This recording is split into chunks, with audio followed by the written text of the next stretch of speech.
Cake दे दे भैया।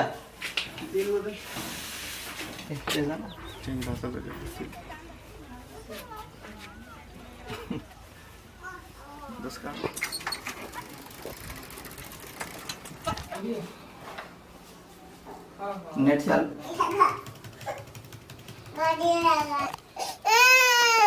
अरे आज बेटा आज।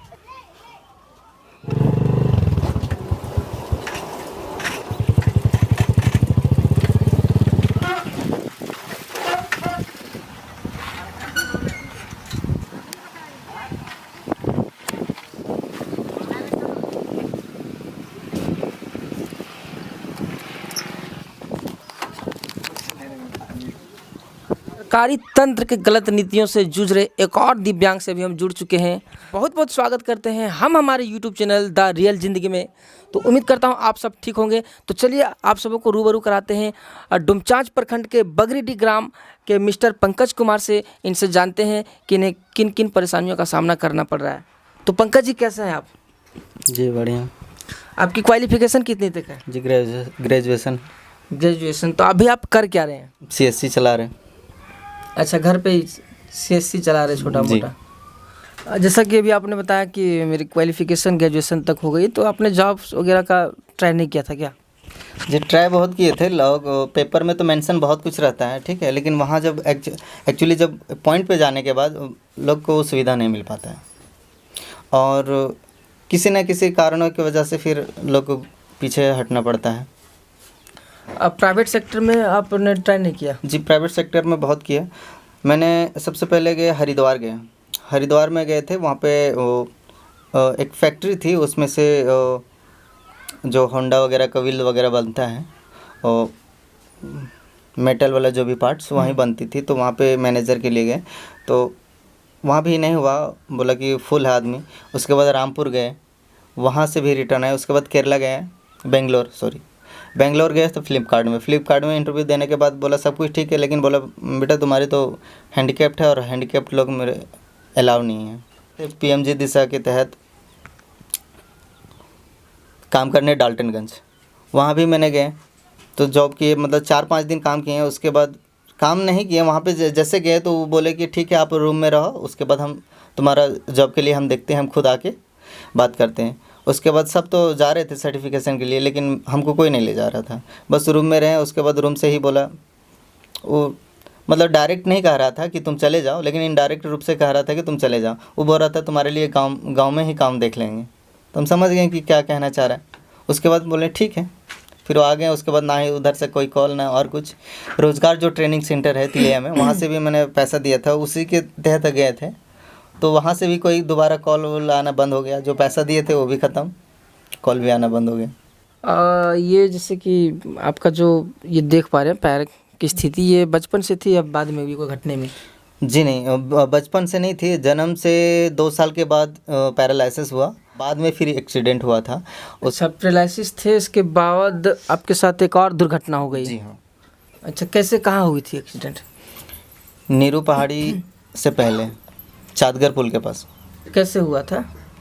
जो हम ऑटो पे बैठे थे और जिस ऑटो से बैठे थे वो ऑटो किसी पिकअप का ओवरटेक कर रहा था, और ओवरटेक में जब टर्निंग था तो उधर से एक और ऑटो आया रफ्तार में और ये ओवरटेक कर रहा था, तो उधर जो गाड़ी फॉल्स हो गई उधर से आके मार दी। उसमें से मेरा दाहिना पैर फ्रैक्चर हो गया, पूरी तरह से टूट गया, जांघ की हड्डी टूट गई उसमें। अच्छा, अब ये बताइए पंकज जी कि जैसे कि आपने कितना उम्र होगा अभी आपका? 23। अभी आपने 23 का एज क्रॉस कर लिया, तो बहुत सारी परेशानियों का सामना आपने किया होगा अभी तक। जैसा कि बताया कि पैरालिसिस था, फिर एक्सीडेंट हुआ मेरे साथ जी। तो क्या क्या परेशानियों का सामना आप किए अभी तक, ये बताया। दिव्यांगता ही अपने आप में एक तकलीफ है, और हम डेली 6 किलोमीटर पैदल जाते थे पढ़ने के लिए, और पैदल आते भी थे।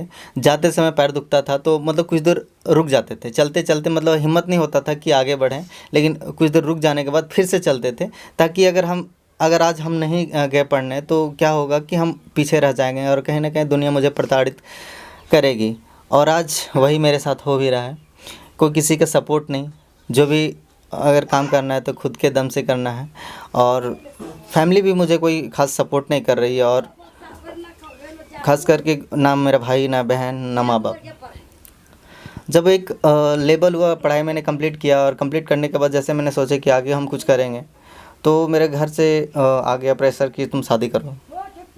शादी करने की बात आ गई तो मैंने बोले कि चलो अभी तो हम शादी करेंगे नहीं, जब तक अपना कुछ कर ना ले, अपना भविष्य के लिए, अपना फ्यूचर के लिए कुछ ना कर ले, तब तक हम आगे नहीं करेंगे। उसके बाद भी बार बार प्रेशर आने के बाद सोचे कि चलो लाइफ में तो एक बार शादी करना ही है, चलो कर ही लेते हैं। उसके बाद जब शादी किया उसके बाद मैन रोल निभाना स्टार्ट हो गया, और उसके बाद से और ज़्यादा जो भी टेंशन ज़िंदगी में काफ़ी बढ़ गई।